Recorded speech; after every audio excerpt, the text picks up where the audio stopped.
यामधनं शिवसेना पक्षाचा अधिकृत उमेदवार आहे। या इलेक्शनमध्ये उभा राहण्याच्या अगोदर मी जे माझं मतदारसंघ आहे या मतदारसंघामध्ये काय काय समस्या आहेत या 3 महिन्यापासून जाणून घेण्याचा प्रयत्न केला।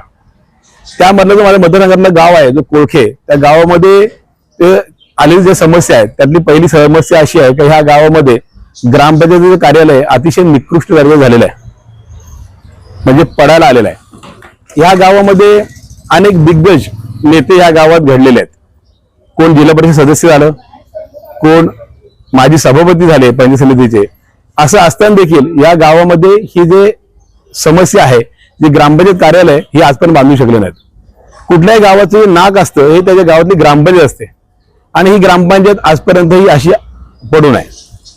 तर मी ह्या गावातल्या लोकांना विनंती करेन का जर आपण मला ह्या इलेक्शनमध्ये मतदान केलं तर तुमची जी ग्रामपंचायत आहे त्यासाठी जो लागणारा प्लॉट आहे, भूखंड आहे, तुम्ही शासनाकडे मिळून त्यामध्ये अतिशय अशी सुसज्ज अशी ग्रामपंचायत कार्यालय उभं करण्यासाठी प्रयत्न करेन।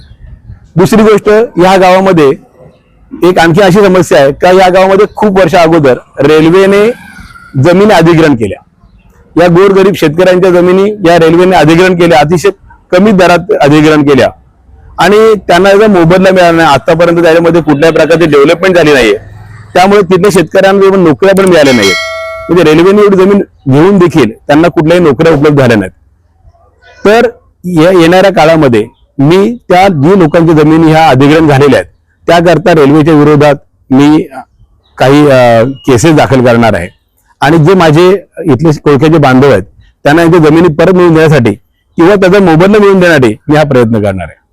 त्यामुळे जर या कोळखे ग्रामपंचायत लोकांनी जर मला सहकार्य केलं आणि मला मतदान केलं आणि मला निवडून दिलं तर मी तुमची सर्व समस्या सोडवण्याचा प्रयत्न करेन।